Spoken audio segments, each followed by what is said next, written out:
Alright, one thing for sure, two things for certain. This is Calvin of Team APS, and today I'm here to give you a deck profile of my Fluffals. So to start it off, one Fluffal sheet. I honestly think this might be the worst Fluffal, but it does help with the Bistro play, so one works. Patchwork Fluffal. I'm only really playing this because it's an extra Fluffal name, and because on the field it becomes a Frightfur, so it gives me extra plays to go into my Sabertooth. I'm still a little iffy on it.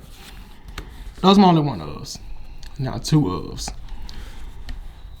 Fluffal Rabbit, Fluffal Cat. If anybody knows what these are for, I use those to chain block. One of them gets back Polymerization, one of them gets back a Fluffal or a Edge Saber monster. I really think that's crucial to be ran at more than two because I do want to see it just so I can chain block and so I can keep card advantage.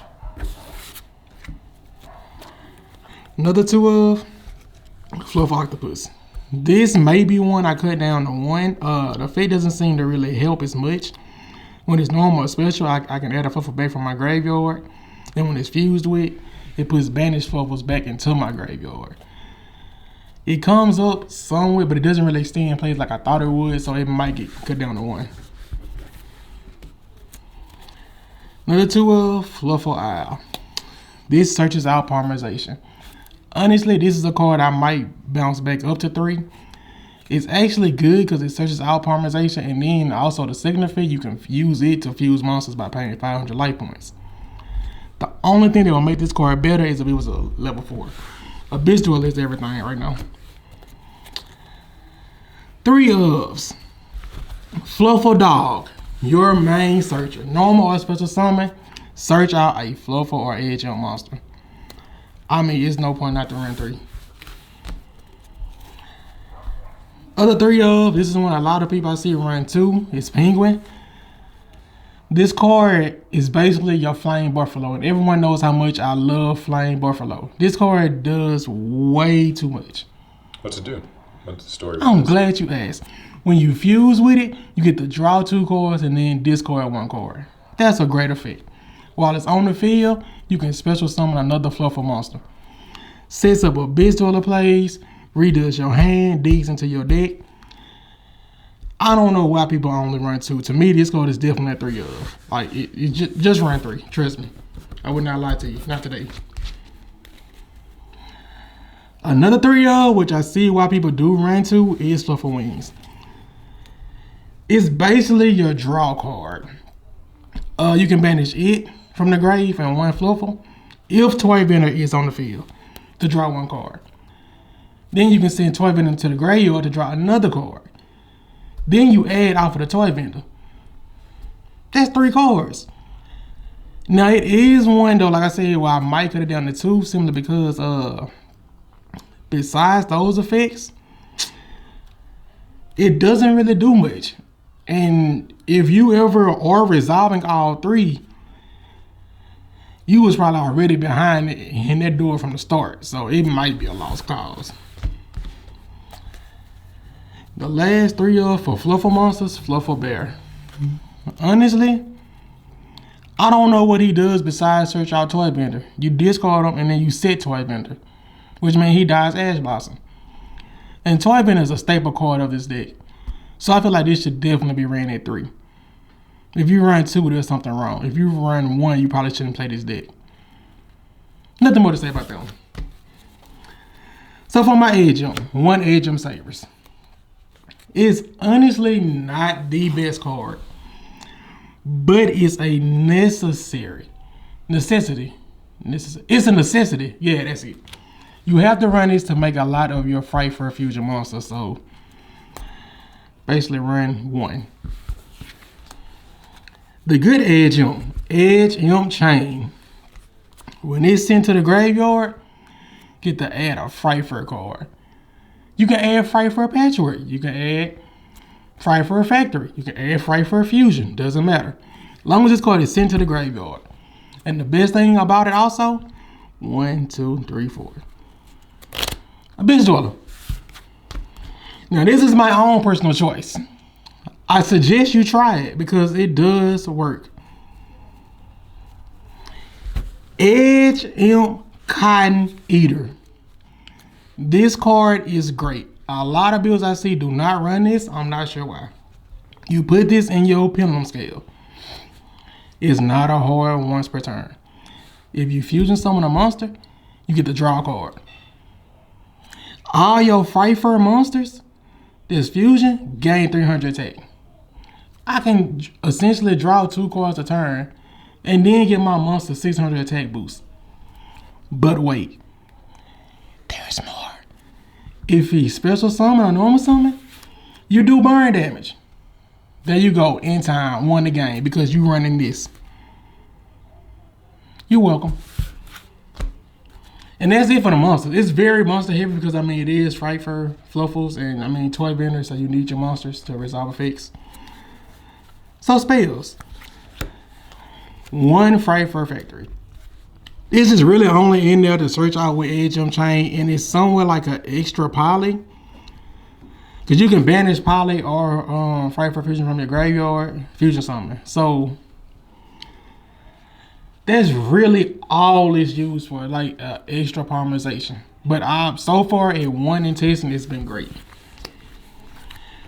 1 Frightfur Fusion. A card at first that I thought was great, and I was running 3, but 1 is all that's needed. Polymerization is your main fusion. This is just a extender, that's it.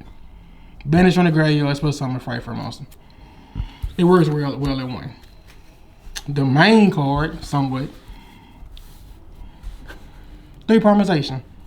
I don't think I need to explain what Polymerization does. I don't think I need to explain why we run Polymerization. The cards are purple. 3 Toy Vendor. This is the main card of the deck, essentially. Discard a card, and then reveal the top card of your deck. If it's a Fluffal monster, you can switch summon 1 Fluffal from your hand. That's a good effect. But the better effect is when it's sent to the graveyard, I can search out any Fluffal monster, or I can search out Edge Jump Sabers. So basically the whole deck is just based around a lot of pluses. Like, it's too many +1s. And I feel like that's what makes this deck good and this card, Toy Vendor. And last but not least, 3 Frightfur Patchwork. The most unbelievable +1 they made for the deck. You literally play it and you just add polymerization and an edge monster. No drawback. Besides the horror once per turn, no drawback. You just play it and then you get 2 cards. Beautiful. And that's it for the main deck. Yes, it is 40 cards. Extra deck. 2 Cross Sheet. Now I know what you're thinking. Why would you run 2? Because I want to. A lot of times, again, I should throw this out here. This is for Master Rule 4 also. This is not Master Rule 5. A lot of times you'll make 1 cross sheet. You'll go into your fusion plays. You'll fill up both zones. You make another cross sheet then. Then you got your 1 extra zone. But why is it ran? Cross sheet helps for any kind of extra deck summoning. When a monster is fusion summoned from here, well, to a zone it points to, I get to special summon 1 level 4 or lower monster from our graveyard. If you get your penguin, that gives you an extra special summon from your hand. Remember, penguin is 4. 4 + 4, Abyss Dweller. You need the Abyss Dweller right now. This card makes the deck good for Master Rule 4. 1 Sarah user. A lot of people might be trying to figure out why.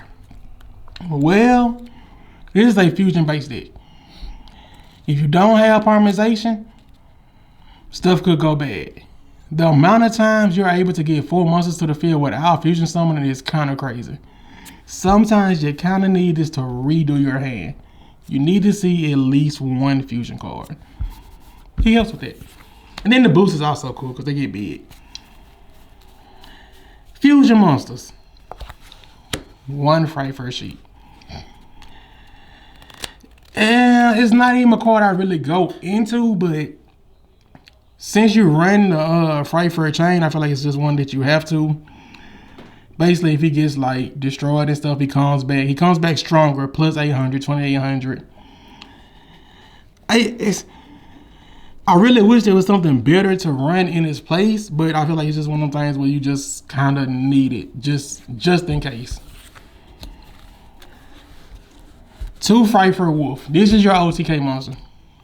You use an Edge Imp Sabers and as many Fluffals as you want to. He get to attack for the amount of fusion monsters that you use. Just let that sink in. You got 5 Fluffals plus an Edge Imp Sabers. That's 6 attacks. 6 times 2,000. That's more than 8,000. That game right there. You understand that? Frightfur Tiger. This is your boom card. This is why you want to chain block a lot of stuff. He uses Edge Imp Saber and as many Fluffals as you want to also. The thing is, when he summons, he pops cards on the field up to the amount of monsters that you use. That's why chain blocking is so crucial. And not only that, if I ain't tripping, yeah, he does do that. He gives your Frightfur monsters boost in attack also. So now you see how big these monsters can get. Plus your Edge Imp Cotton Eater. Big monsters, OTKs. That's pretty much what the deck does. 2 Frightfur Kraken. The reason I ran 2 is because this is very important. He's level 8. He also gets to attack twice. And he also can send a monster to the graveyard. Those are 3 things that really make this monster very strong. Because besides being just a straight up, like, 1 turn kill, big damage deck, you need first turn plays. That level 8 helps. Frightfur Sabertooth. This is, I guess, the main way that you get the big damage on. You summon him with a Frightfur fusion monster plus 1 Fluffal or Edge Imp. When he's summoned, he can special summon 1 Frightfur monster from your graveyard.